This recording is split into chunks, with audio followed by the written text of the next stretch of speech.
Hi, it's Jason coming to you today with another special episode. Today we're featuring Sean Perrin, who's the host of the Clarineat podcast. And Sean recently celebrated his 1-year anniversary of podcasting. And we had the idea of doing kind of a lessons learned interview where I asked him some questions, and it was so much fun to do. I thought it would be really cool to put it out on my podcast as well. And I just love conversations like this. It's so much fun for me to geek out on podcasting and interviewing and to talk about how to form good questions, how to research a guest you're going to talk with, how to book a guest, how to keep the conversation going, especially if someone's not very conversational, which happens, that sort of thing. So we dig into these topics and much more, like why a podcast? I asked that of Sean, and many other things.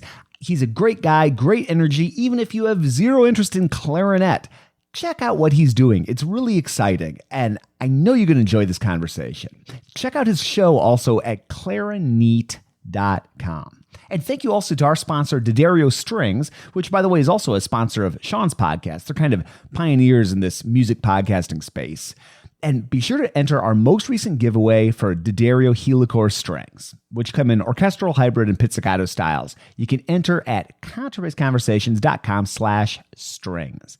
And also, thank you to Bass Capos for providing hosting for the podcast. And if you're looking to get going with an extension, Bass Capos are a great choice. Light, quick to operate, adjustable, and made by a great guy, Rob Anzalotti. So check them out, basscapos.com, and enjoy this special conversation with Sean Perrin. So here's my first question for you, which is so do you listen back to your own show? And if so, like in how? This is actually really funny that you asked this because someone else recently asked me this. And I said, the reason I started the podcast was because I was looking for something like this and there was nothing like this out there. So although it might seem a little bit weird or borderline narcissistic, my favorite part is actually sitting down at the end and listening to it actively in the way that I would have liked to enjoy it, because up until that moment, I've either been interviewing and sort of responding in a way that I can develop new questions, or I've been editing, or I've been writing show notes, and then I finally get to enjoy it and sort of listen and take in what the guest had to offer, which is why I made it in the first place. So that seems weird, but that's almost my favorite part. Well, it's a real different modality, though. Like when you're interviewing and you're active, it's so different than actually going back and listening. And like for me, I do go back and listen, but it's very. A lot of time it's like in the car and I'm thinking, okay, I guess I'll listen to my show, and I'll like listen and just sort of for flow, or am I editing well? How does this sound to an outside observer? Are you comfortable with the sound of your own voice at this point, or is it like nails on a chalkboard? How is that for you? It's so funny because at first, I decided at first that even though I was bothered by it, it wasn't something I really could care about, because it was going to be that way, that I didn't like my own voice. And I mean, you just have to deal with it, because if you want to do this, that's part of it. You have to hear yourself, right? Yeah. Interestingly, when I first started, I was emulating another podcaster almost entirely, like everything from the flow, the tone of voice, the sort of speaking level, the calmness, trying to seem like someone different, I guess. And the hardest part, in a way, was realizing that I can't really be like this. I have to find my own voice. Yeah. And that's where it got challenging. And it's funny because once I found my own mentality and way of doing it and sounded like myself, it didn't bother me anymore. So listening back to the first, I don't know, even 20 episodes, I think I was really finding what it was going to be like. Yeah. And now when I listen, I'm like, oh, that I recognize that person. So it's not as annoying. The actual physical sound of my voice, it doesn't bother me the way I sound, because I understand why I sound different versus when I'm hearing my own voice. Like when you hear yourself, you just hear all the vibrations in your head as well. But when someone else hears, it's different. And I've recorded enough and understood enough to know that when I hear my voice on a recording, of course it's going to be different. So how can I be bothered by that? It's just the way that it is. Yeah. Yeah. Right. It's like hearing your own playing on a recording for the first time versus, under your ear with the embouchure, or like me with the instrument vibrating. And I think like, wow, is that what I sound like? And then at a certain point, I just realized like, that's how I sound on bass. And it's the same thing for me with recording. It's like, well, that's just Jason talking away. And I'm pretty immune at this point. Yeah. It's weird because when I listen back to it, I just mentioned that I enjoy listening to it, but I find now that when I listen, the fact that it's me speaking kind of melts away. Yeah. And I sort of listen to it as this guy is interviewing someone I'm interested in talking to, and he's asking some pretty good questions today, or man, what was that question? That was a bad one. Or so I can sort of learn by critiquing myself, almost like you talk about in your book, which we'll get to later. But when you're talking about how you have to listen and adapt based on the way that you've played from recordings, so. Mm-hmm. Yeah, the question thing is interesting, like formulating questions and having the flow of the conversation going. And that's one of those things I think of it as the easiest skill and the hardest skill I've ever attempted. You know, it's like it's just a conversation like we're having now. But at another level, it like draws upon all of my knowledge and all of my skill to like actually have that conversation. Like I have such respect for the great interviewers. And I'd love to know, like, who do you look to for inspiration in terms of like asking good questions? How do you formulate good questions? That's a great question. And you know, the hard part about doing an interview is realizing that it's not a conversation. Yeah.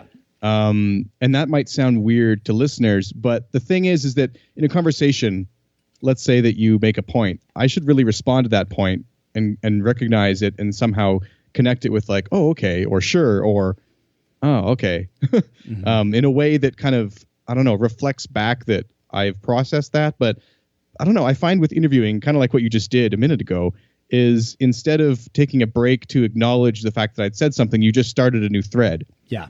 And that is very important. That's sort of weaving in and out of the conversation in a way that's almost unnatural, but flows to a listener. Yeah.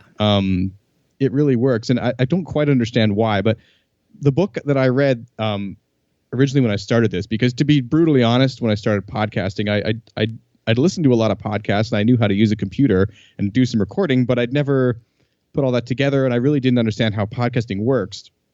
So I identified my areas that I really knew nothing about, one being broadcasting, two being kind of actually making a podcast, and three being interviewing. All those three sort of relatively important concepts. And I bought books on Amazon. I ordered about 10 books. And this time last year, I sat down and read all of them. And one of them was called The Art of the Interview by Martin Perlich. And or Perlich, I'm not quite sure how to say it, but he actually is one of the best musical interviewers of all time.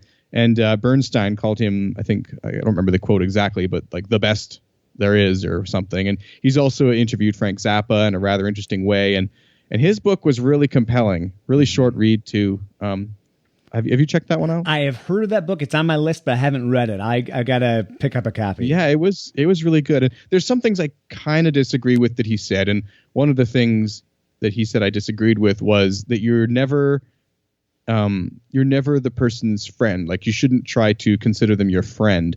But given the fact that like with Clarineat, and I'm sure with Contrabass Conversations too, the podcast sort of, there's a very gray line between your musical career and the podcast. Like they sort of become one in themselves. So if you're networking and even making a new friend through the show, I mean, that's okay, isn't it? Yeah. So, but he saw that as sort of crossing some kind of journalistic boundary, and he'd been burned by it in the past, ironically from Bernstein. Okay. And so I feel like that was a little bit of his own personal experience kind of rubbing off on the way he thinks about interviewing.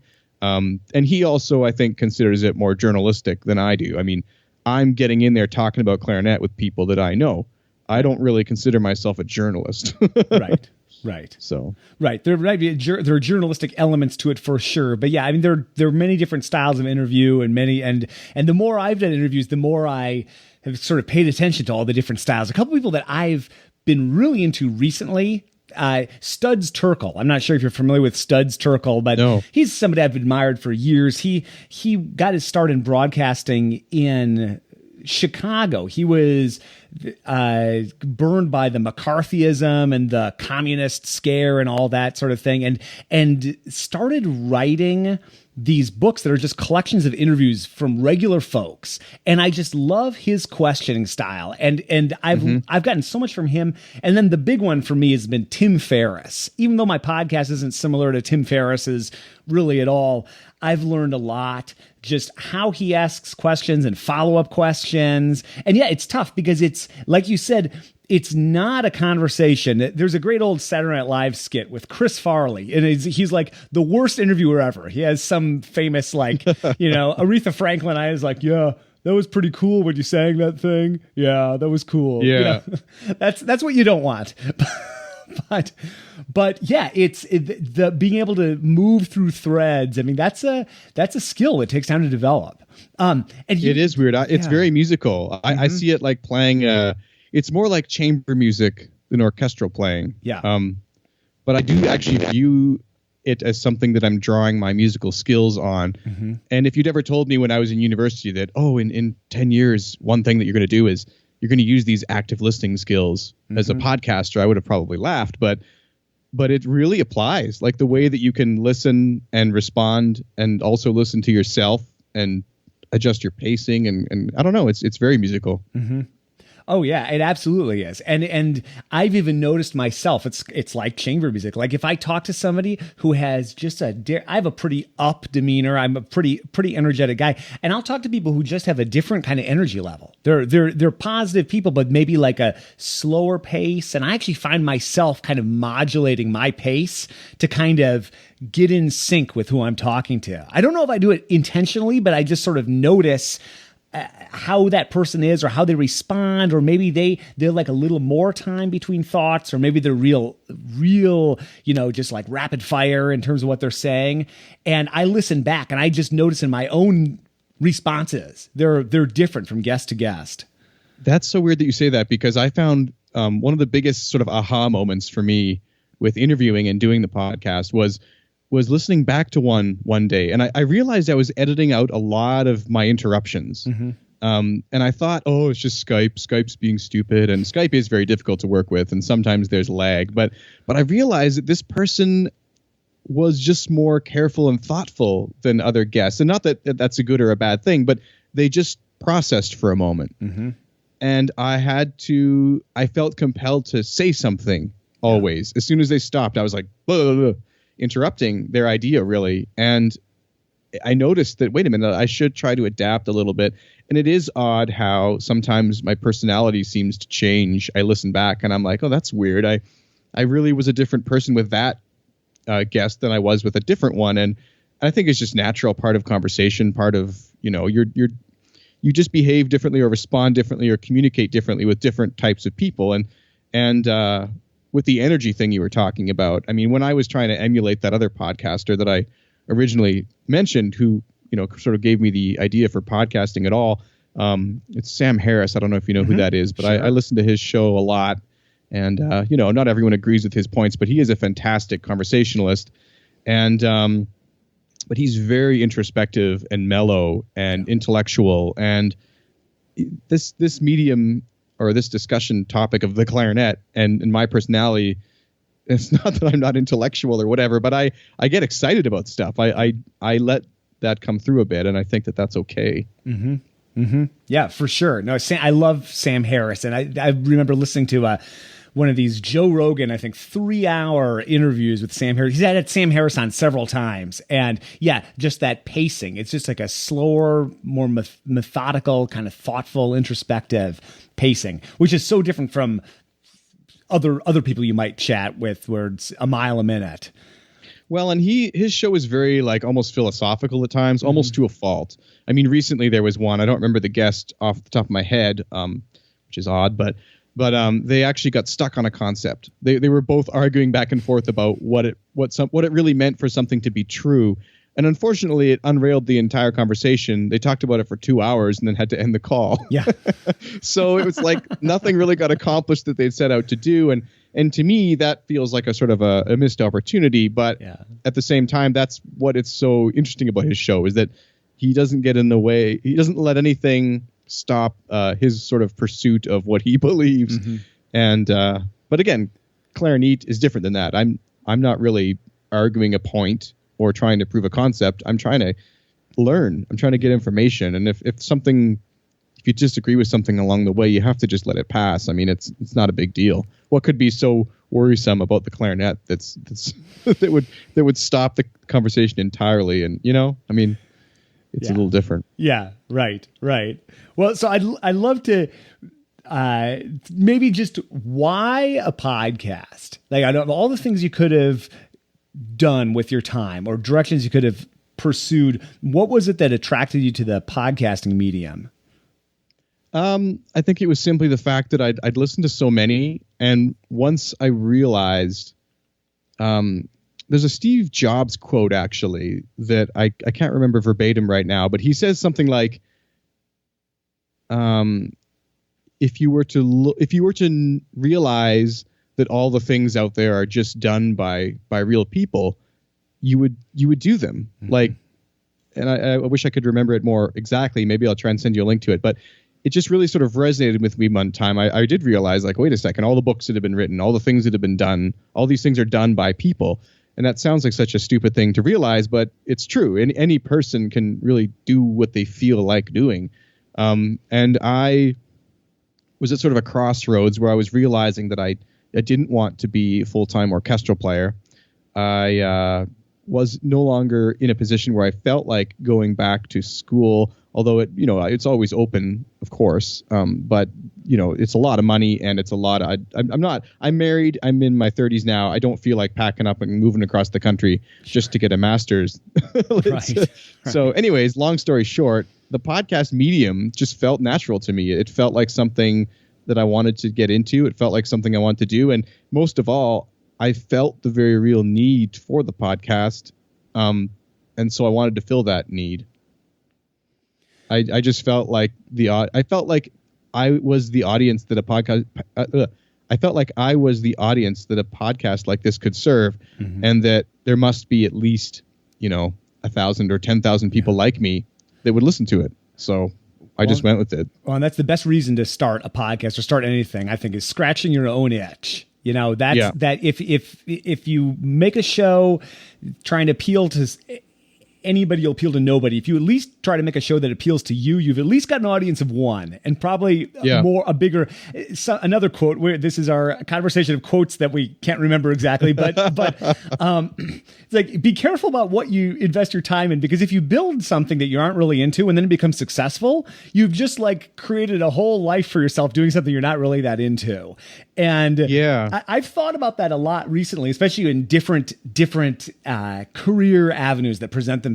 I'm like, either I'm going to say like heck yes or no, in terms of what direction. So like for me, the podcast, it's like the sort of show that I want to listen to. And that's what I love about your show. I love the questions you ask, and I love just sort of, and it's been fun like watching your show evolve since I've been following along, which is about maybe 6-8 months into your journey. You mentioned earlier your career in the podcast and how it's kind of becoming intertwined. Like, what's the podcast doing for your career? What's it done for your career so far? Well, it's interesting. Before we move on from that concept of finding what you want to do, I mean, another sort of concept I've thought about before is that, you can spend all your time climbing the ladder, which is great, but make sure you put it against the right wall. That's a good, right. Because if you just focus on the ladder, you're going to get up really high somewhere, and you're not really going to recognize your surroundings, and you might look across the room and go, oh, wait a minute. Yeah. It's that wall I wanted to get to. I'm trying to paint that wall. Yeah. And a sort of a secret reason I started the podcast, which does sort of address your question, is I had finished reading a book called The 52-Week Job Project, which was ironically also by a guy named Sean. And it was weird because I'd been graduated for several years, and the book is about a guy who graduates and isn't quite sure what he wants to do. And so for 52 weeks, he decides to try a different job each week. So for 1 week, he's a bartender, and then he's, delivering something in a truck, and then he's working at a summer camp, and he tries all these things. And the thing about it that really caught me was how easy it was for him to get it going after the first couple of weeks. People were calling him, offering him the jobs. And at that moment, I had been playing around in my mind about the idea of doing a master's. And I thought to myself, what is a way that I could speak to these many people and really decide who I'd want to study with without actually flying down there and paying a lot of money for, the flight and a lesson with each of these people. Is there a way I could give them value while learning about them at the same time? And this was sort of a periphery reason, which it came to be. It was kind of a method to sort of get the conversation out there, not just so it could help me, but so it could help anybody. I mean, if you're looking to go study with someone and you have Clarineat on your iPhone now, you can now talk to Michael Norsworthy, Laurie Friedman, Francois Uhl. There are at least a dozen educators and professors and Wesley Ferreira. If you're interested in going to those colleges, you can really get a sense of this person for free in a real conversation setting, which is so cool. And I've actually had emails of people saying how helpful that is. Yeah. Several people have done papers now where they've cited the podcast and then sent it to me. I think that's so cool. But my career, it really is blending with the podcast in sort of an interesting way. I mean, I don't know if it's a way I would have been entirely comfortable with 10 years ago, because at that point I still thought I wanted to play in an orchestra full time. But I don't know, it's given me a chance to meet a lot of people and still enjoy my playing at the same time. And it's taken freelancing to a whole new level for me. And it's given me so many opportunities to talk and play and meet people. And it's combined into one. It's to the point where seanperrin.ca, which used to be my domain, or .com, now leads to the About Me page on Clarineat, because I don't have time to maintain two websites, and they're kind of the same thing anyways. So why not just run with it, right? Yeah, no, absolutely. What you mentioned about it's a win-win on all fronts. That's what I think of in terms of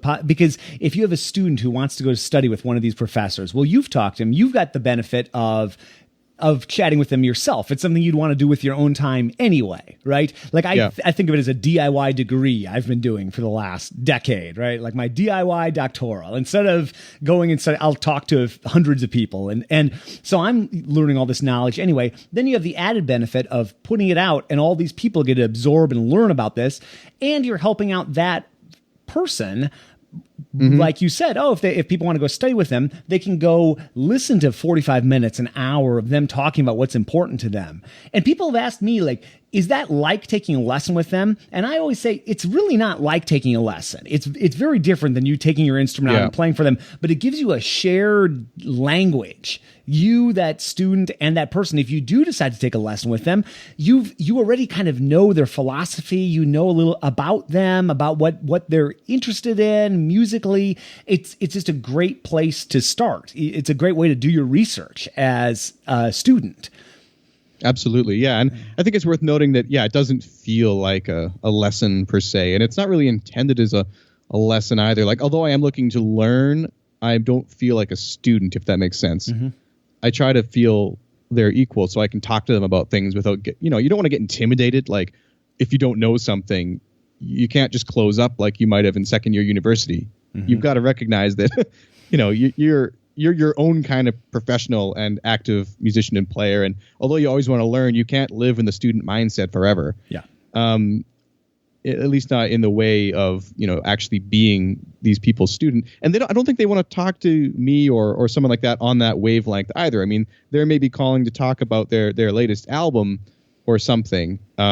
Maybe they're like with Wesley Ferreira, who's someone who came on recently. He's got a program where it's kind of a breathing training program that's really, really cool, actually. And I learned a lot about sort of his philosophy of that. And I think any student interested in him or his concepts would learn a lot. But I didn't feel like I was in a lesson. And I don't think someone else listening would feel like it was a lesson either.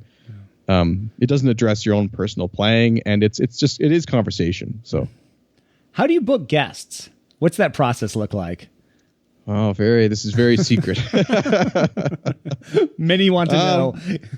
Well, I've actually started to make this easier. If someone is interested in submitting a news story or even a guest post now, I'm opening it up to that. or applying to be a guest, I now have little click boxes on the website that people can just press and apply. And I've had some pretty interesting people just do that. They've gone on and applied. Of course, I can't interview everybody, and I'm to a point where I'm getting so many interviews, I really don't know what to do lined up. Like there's at least 20 or 30 kind of people in the queue who want to be interviewed, but then there's also the people that I want to contact to add to that. So I'm trying to sort of take from here, take from there. I think that some people don't recognize the sheer amount of work and time it takes. So just because I've said I want to interview someone doesn't mean that will happen for even 6 months. Like it might be a while, but I'll try to get to it. But I try to pursue people who are interesting, I think, to me and the clarinet community, whether they be players or manufacturers or teachers. I've tried to get a rather compelling spread of people. But for the second season, one of my goals is to kind of get out of my comfort zone a little bit and go into things which I'm not as interested in the hope of expanding myself, but also of the recognition that not everyone shares my exact beliefs. Not everyone loves new music as much as I do and is interested in freelancing.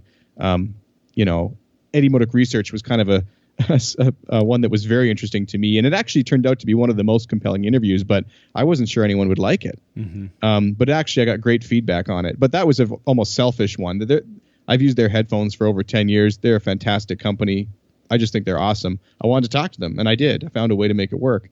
The biggest thing I would say, that if you're listening right now and you're like, oh, I really wish Sean would talk about X, well, then send me an email. One of the hardest things about all this has been is the feedback. I mean, some people send feedback, but I don't think that most people send feedback, and I don't know why. I think if there's someone you want to hear or talk about, or if you yourself want to be on the show, just send an email.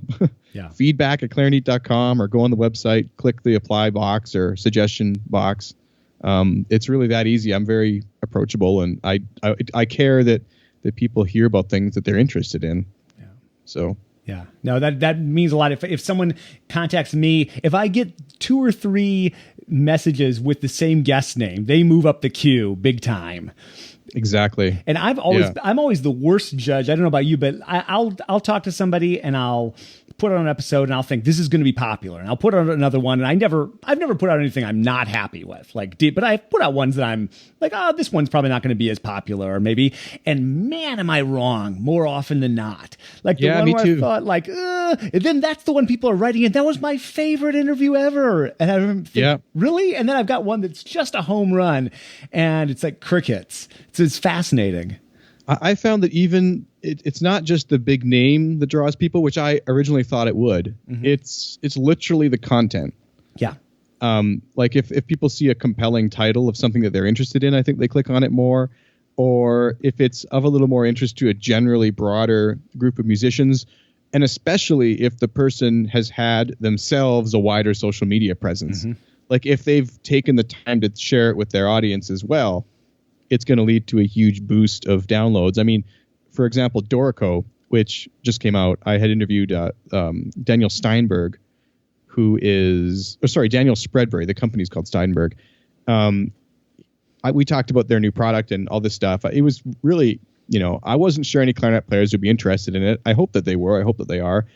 But man, that when that was released, it had a ton of downloads on the first 3 days, mm-hmm. partly because Steinberg had shared it on their Twitter and on their blog. And, I got also with that a feedback from people who normally wouldn't listen. Oh, this was great. Thank you for asking those questions. And same thing. I'm a very bad judge of which ones are going to be popular. Right.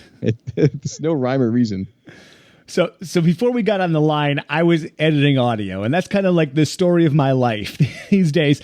I'd love to hear how much time, if in general, and I'm not sure what the answer is myself, but like, what kind of time do you put into each one of these episodes, from research to chatting with the guest to editing to publishing it? Have you got a ballpark figure? It's a lot. And I thought I would be able to streamline it, but that's not happened. It still takes almost as long as it did in the beginning. Mm-hmm. Preparing the interviews, like, it's not that I do less research now, but I definitely script it less. I tend to put bullet points of what I want to get through, and then just talk, and then glance at the sheet about, have I addressed, X problem or question? If not, I should get to it. But I no longer have like a list of carefully composed questions that I absolutely need to get through. And I used to do that. I used to pretty much script all my responses. Not only was it a waste of time, but it sounds dull and uninteresting. Yeah.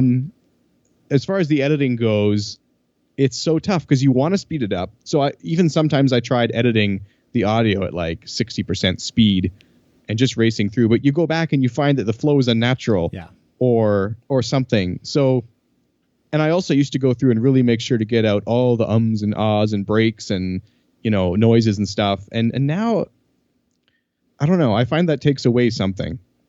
So I actually am editing less now than I was before, but I think it's making a better product. I think it's more interesting to listen to, and it's also a lot less work, the editing itself.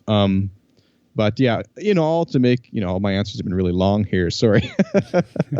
But it's something I think a lot about. But this, I would say every episode takes at least 20 hours. Yeah, 20 to fully hours. produce. Okay. It's about, with the blog post that goes with it and trying to market on social media. I mean, maybe I'm delusional. Maybe it's, more than that. But some are less, some are more. It's about that. No, that sounds pretty good. I think I've gotten mine down a little bit, but only because this sounds weird. I'm spending probably more than 20 hours doing it, but I'm putting out multiple episodes. So I've started to batch those tasks. So I just do editing for a few hours, then I do this.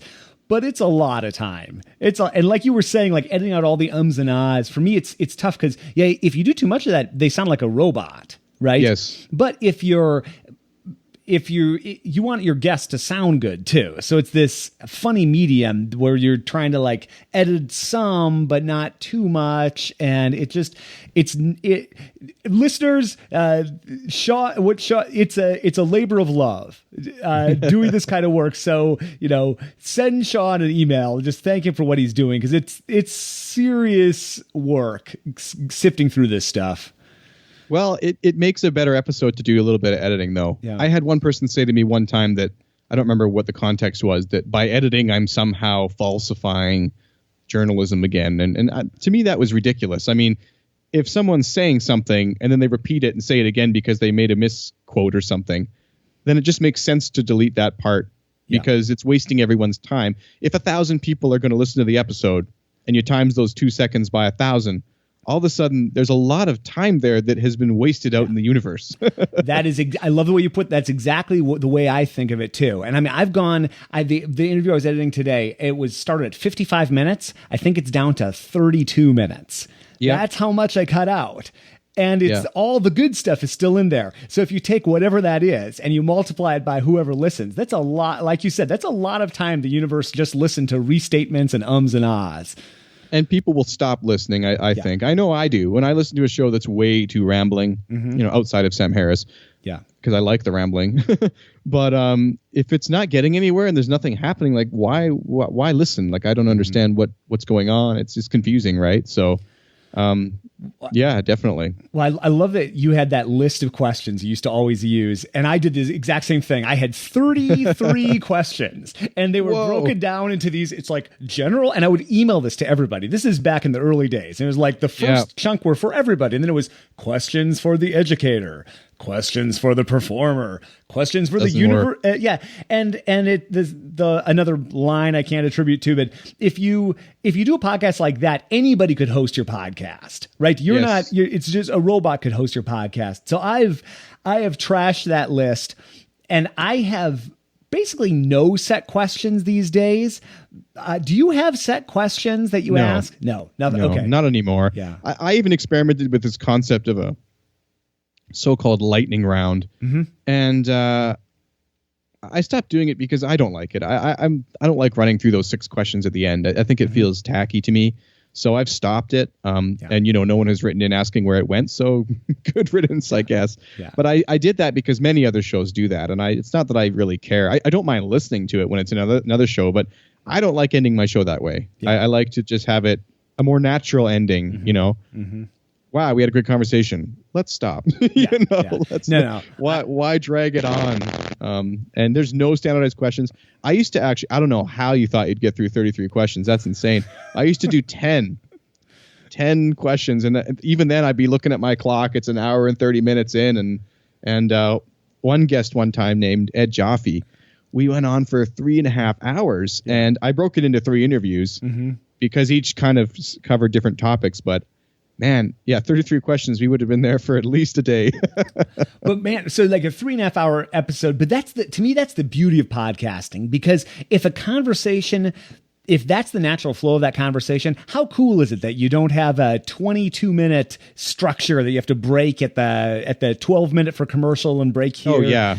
And that's just what I love about the medium of podcasting. And I think when people discover it and they become fans and subscribe, they tend to become super fans. So it's such a cool way to deliver this real in-depth, long-form content, and it can go on for as long as it wants. So it's cool. I love that you don't do the standardized questions.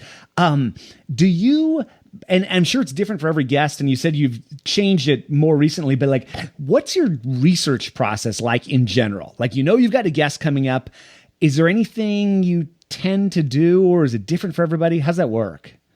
It's the most important part. Yeah. Really, I think it is.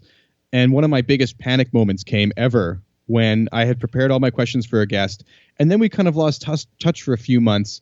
And unfortunately, I thought I had the questions, so I didn't worry about them. But 5 minutes before the interview, I went to open up my file just to realize I deleted it. And I really panicked because the preparation is so important. I need to know, in a way, what I want to ask them based on my research. And if I don't have a summary of my research around, it's very important, because I feel like I'm not able to address the points that are needing to be touched on. Yeah. For example, talking to someone like Lori Friedman is totally different than talking to some sort of equipment manufacturer, and the results from the episode are going to be completely different too. I mean, Lori's going to want to talk a lot about the philosophy of music in a very interesting way and her compelling performance style. I can't ask the same questions to someone making ligatures. Right. It's just not like that. So I really want to get into the company or the person and learn about the philosophy, what makes it interesting, what might be nice to ask, what's new coming up, any new projects. Like I try to get creative and think of questions that the person, when they're asked, would be excited to answer, and it's the main reason I don't start my shows off by going, so when did you get into music the first day or whatever, I do like to ask, could you give me a summary of what your life is right now? Yeah. Like, walk me through a day in the office, then let's get down to business. But because everyone is so different, right? Yeah. But the whole research aspect is so important. And I check out their website. And by the way, people, this is a reason you have to have a great website. Yeah. You have to. You got to have a good bio. There's got to be something compelling on there. If I can't find anything about you, I can't really interview you, because if I don't know you already and you don't have a deeply compelling story published in a book somewhere, I mean, what's to talk about? Yeah. You got to put something online that people go, wait a second, that's cool. Or I don't know. What do you think about that? Oh, it's really tricky. The web presence thing is, if they don't have a website, then I turn to Facebook, and sometimes there's not that. And I've had a couple where I'm really stretching, and what I do, and I wouldn't have scheduled something if I didn't think it was worth it. But I've had to go. Usually, those people, it's from a recommendation from somebody else. So my tactic is I turn back to that person that recommended, and I say, what would you like me to ask them about? And I kind of go off of those questions. But that can be tricky. I've actually started to do, and I applaud you for what you've done in terms of your Clarineat community group on Facebook. I think it's really great what you're doing there. And I've started to turn to Facebook also for questions for some guests. I see a guest coming up, and I'll send a message out to my community and say, what would be interesting to cover? And I've gotten some real gems that way. Sometimes I get nothing, but I get some really good questions that way. I can't believe I don't know this, but you can send a message to the community, eh? Well, I just post to the community. Oh, I don't know see. if I can actually. Okay. Maybe I can't. I should look at that. But I just post something, and people will respond with an item or two, and I get some good things that I wouldn't have thought of, even going through their website and poking around. The research thing is just critical for me. I use Evernote to collect my stuff, and it usually starts with me like on the couch, either drinking beer or coffee, depending on the time of day. And I just like clicking around, and I'm copying and pasting, and I'm not trying to come up with any questions. I'm just sort of like looking, and then at a certain point, it depends on the guest too.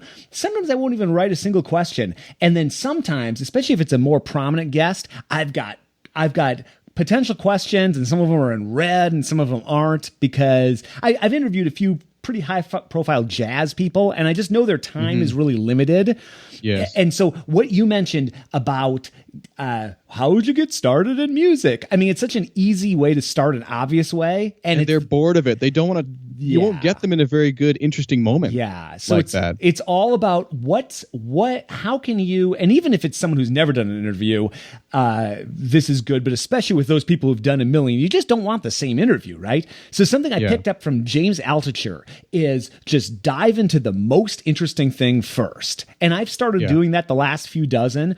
And I never did that before, but I do that. And you know what? If you do that, the early stuff comes out sooner or later, and usually in a more interesting light than just the scripted stuff that they would say. Yeah, absolutely. That's actually Martin Perlich's main point too. And he comes from a different era where, the real reason to do that is you might run out of tape. Yeah. Which we don't have that problem anymore. No, but it is interesting, and the preparation is so weird. I laugh because I actually, it's the same thing for me. I sit on the couch with either a coffee or a beer or something like that, and I let the ideas and the questions kind of come to me. That sounds ridiculous, but I find myself I need to just relax and listen to their music, check out the product website, but then take note of the thoughts that come to me. Like, if I think of something like, I wonder why okay, write that down. Where was this recorded? Why does it sound so interesting?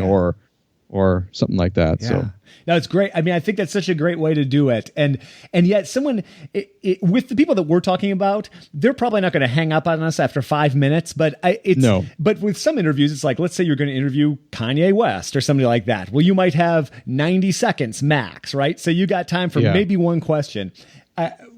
And that's, regardless of who you're talking to, that's not a bad way to start, is to start with the thing that piques people's interest. So it's cool to know that you're experimenting with that too.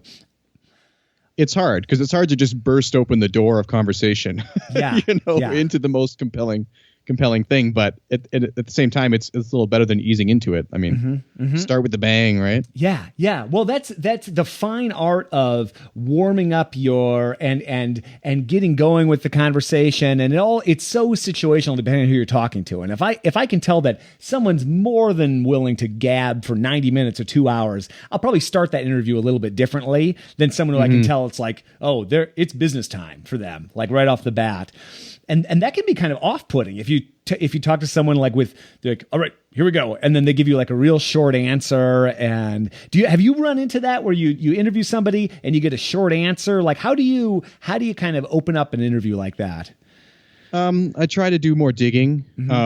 One thing I've done in the past too, this is sort of a behind the scenes look, is sometimes if I find the guest was really nervous at the beginning, which is natural, it might be surprising to you how hard it is to have this conversation if you realize that you're being recorded and if it's your first time talking. Yeah. Like we were saying, we're not so bothered by our own voice, and I don't even really worry about what I say. I mean, it's not like it's going to get printed in the New York Times tomorrow that I screwed up a quote or whatever. I just, it's going out to thousands of people, but this is just what I do now. Yeah. But for someone who's not used to that, it can be very nerve-wracking. And so one thing, one secret that I've offered several people is at the end, I've noticed, like, wait a minute, the flow has totally changed. They're way more relaxed now. And I ask the first few questions again. Nice. Yeah. And I use those as the intro. That's a great tactic. I need to do that. It's very good. Yeah. And actually, if I get a response that's short, because you were mentioning you edit out a lot too. So let's say, ask me what I had for lunch. Yeah, what'd you have for lunch, Sean? Actually, I haven't had lunch yet. I've only had breakfast, but I had yogurt. Now ask me how I felt about what I had for lunch. Yeah. How did you feel about what you had for lunch? Well, it was pretty good, actually. It was fairly nourishing. Like, you can get a better response, right? So what I'll do is I then cut out the first question and the first response and just use the second one. So you reframe the question. And that's not something you'll hear from the podcast episode, but you'd hear it in the editing studio. You'd hear it in the booth, So like, it's just, you take something, and if it got a one word answer, I think it's my fault as the questioner. Yeah. That wasn't a good question. Right. So I try to reframe it, or even ask it again, or tell me how you felt about it, or tell me why, or something, and that gets you the answer that you want. And then you can cut the other part out. Well, and that's the beauty of editing and letting the other person know, like, hey, if you want to say anything again, say it again, do this, do that. And then I have the luxury of editing and I noticed the same thing too in my editing software. I'm like, oh, that's kind of weird. And I listened to what I asked, and I was like, well, that was kind of a dumb question, Jason. Do you notice that you can tell the people who have recording experience? Oh, yeah. They'll go like, I screwed up. And then they'll start it again, but they'll start from the point that they know they screwed up from. And those people are so golden, because I can cut out exactly what's necessary. And they knew that when they were saying it. It's a very odd thing. Yeah. I wonder if that happens with non-musicians. I don't think so. Well, people with recording experience or interviewing experience, like you said, it's such a different ball game putting together an episode with them. But you have so many people that this is their first time doing a conversation like this, but they have so much to offer. And I think just what you do or what I do in terms of editing and giving them final edit, that kind of thing, like it makes it a real safe environment. Like, there's no gotcha. Like, neither of us are trying to pull one over on a manufacturer or a guest. It's, the point is to share their message, make them look good, bring what they're doing to the wider audience, and just having the luxury of editing. I mean, it's a double-edged sword, because it means it takes more time for us, but it gives a better product, and it makes it a safe zone for them too.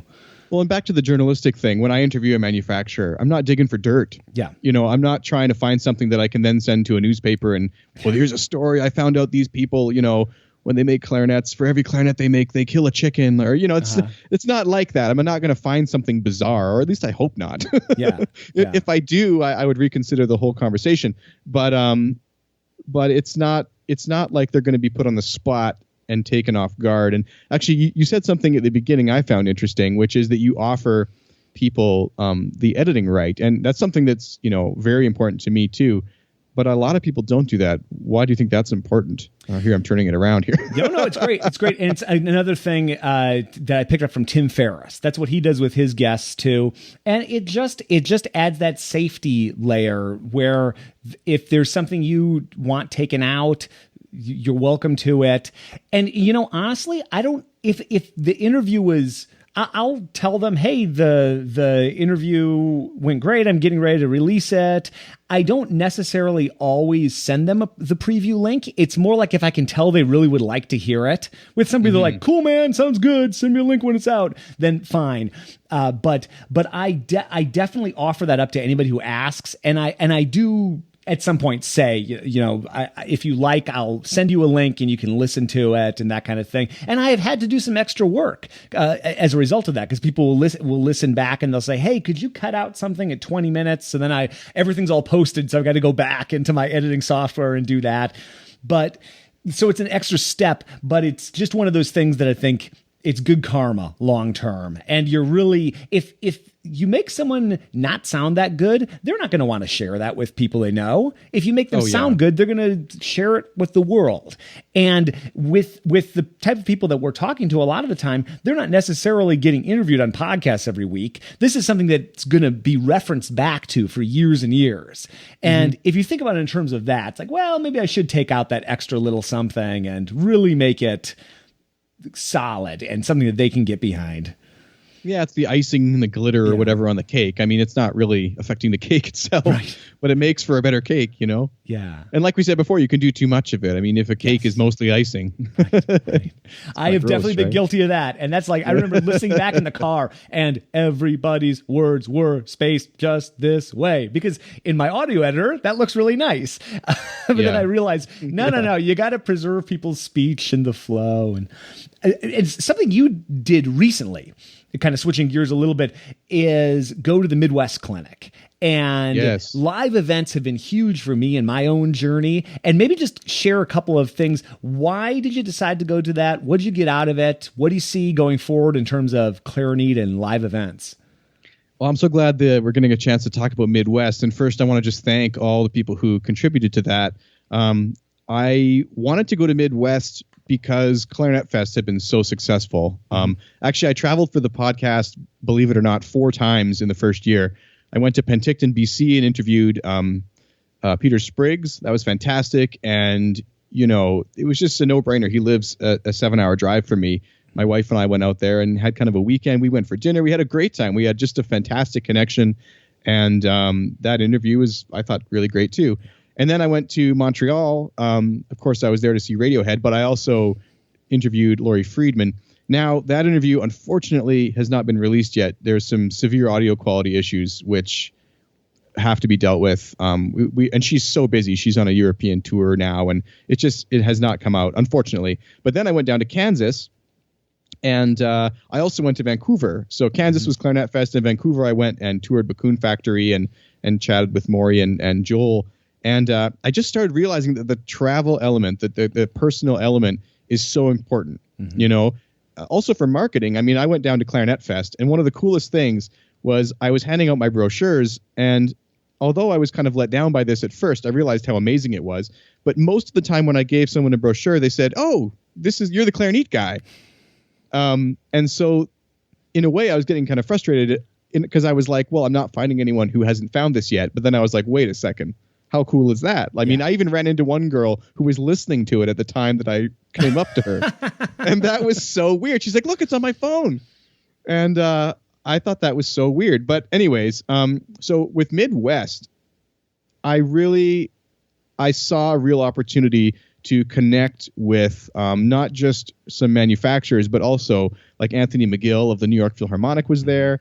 And I was like, you know what? I've got to try and get to this. It's one of the biggest band and orchestra conferences in the world. And it's definitely I think it's the most well-known, especially for me, where I am. I'm kind of like Canada's, you know, Midwest or far west. Yeah, right. But it just seemed like such an important thing. And so I, you know, thank God I found a way to crowdfund my way down there. And I'm really thankful for that.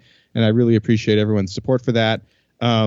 And, you know, I got to go down there and chat with at least 10, maybe 15 people all of whom at some point, once I get my hand back here, all of whom are going to be included in a little video that I put together, little mini 1 to 5 minute interviews on site. And then the long-term plan is to follow up with these people and turn them into episodes. Yeah. So like there's the guy there from Flavor Reeds, which is a company that, although a lot of people I think don't necessarily agree with, there's a guy who's making flavored reeds so that kids can enjoy music more. I mean, what could be a more compelling and interesting and sort of feel-good story than that? You know, He's an old guy. He's nice. He's just a nice guy. Anyways, so I ran into Flavor Reed, Reed Geek. Bakun, of course, was there. I helped out at the Pereira 3D booth a little bit, and that was a lot of fun. And another interesting story about that actually is when I was there working the booth one day, this guy comes up and he's like, "Oh, that's so cool. I've heard about these on the Clarineat podcast. Are you Ryan?" And I actually said, "No, I'm Sean from the podcast." And he's like, "Oh, that's..." And we got into another conversation, but it was funny. He'd heard about them from the show. But I also got to meet David Maslanka, a composer. One of my old professors, Dr. Glenn Price, who's just released a book on conducting. I look forward to having all these people featured on the show in some way as time permits. So by going down there, yes, the trip cost money. Yes, it took time. But I must have connected with at least 30 people, including 2 other podcasters whom you also know. But the connections that come from that one event, there's actually a problem because there's only so much time in the year. And I feel like I've got a whole year of content just of going there for 3 days. Right. You know, yeah. So it's important, and it's very good, and it was very interesting. And I guess what I was hoping to accomplish was just developing more great content and connecting. Yeah. Well, it's so, and I'm bummed that I didn't see you at Midwest. You know, I've 8 consecutive years I went to Midwest. My orchestra actually performed at Midwest in 2015, but you lived in Chicago, right? Yeah, I lived in Chicago, so I literally walked to McCormick Place to do my concert. You know, I lived that close to where the convention happened, but so it didn't happen this time. But I would have loved to catch up then. And you know, the live event thing. I've been going to live events myself for the podcast, and there's nothing like that. I think it's even more important these days in our internet world. And even if someone follows along already, like you're saying, you met all these people that already knew of Clarineat, there's nothing like meeting you in person and talking to you.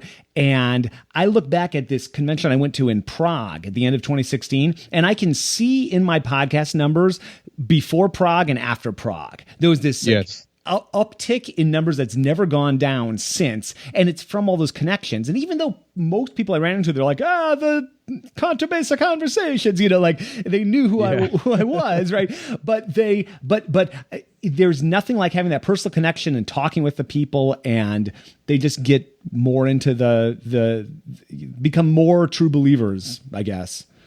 Yeah, no, I think it's so important to do that. I really hope I can get out to Clarinet Fest this summer.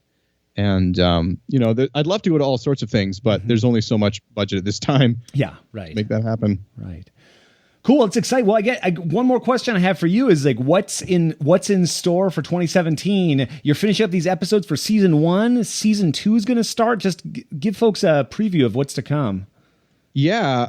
So season 1, everything's been a bit delayed, as you know, you may or not know from a hand injury I've had. It was rather severe. It's been about the 3rd week now, and I'm just slowly starting to regain use of my hand, which has obviously made audio editing hard. Yeah. And before that, I was sick with a really bad sore throat. That it's just been a whole 6 weeks here of like, I haven't been able to actually do anything. But the worst part for me is that everything's been pre-recorded. So I actually, for the most part, the first 4 episodes of season 2 are actually done, so I can announce what those are. Andrew Morrow is someone who I know in town, and we are going to be trying a new concept of debate episodes. So basically, people in the Clarinet community, I've been posting a question every Wednesday, and people debate it. And then Andrew and I, you know, go back and forth and talk about the pros and cons and sort of try and go through all those debate points that people have made. And it's actually it was really fun. It was really interesting. I hope people take to it. We're going to try and do that once a month.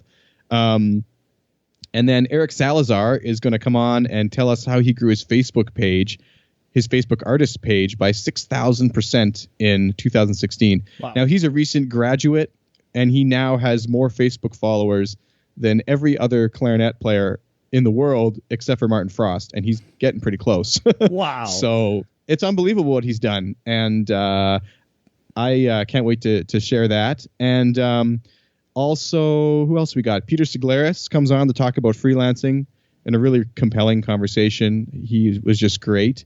And the last one in the queue is Clark Phobes. Was that 4? Yeah, so Clark Phobes is coming on to talk about his line of barrels and bells and mouthpiece making and playing in movie soundtracks, which was just great. And he lives in San Francisco. Oh, nice. Yeah, so maybe you guys will connect at some point. Yeah. But I've been playing his barrels for many years. I had no idea, actually, that most of his business was mouthpieces. For some reason, I always felt it was probably the barrels. But anyways, 4 really great conversations.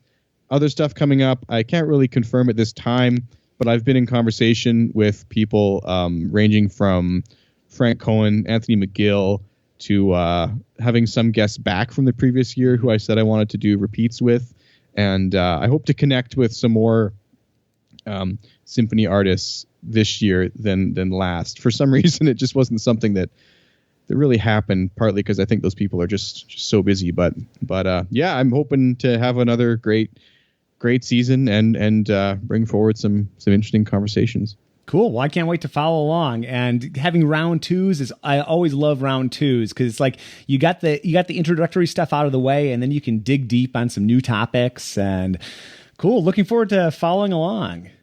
Absolutely. Well, thanks for chatting today, Jason. This was awesome. No kidding. Thank you.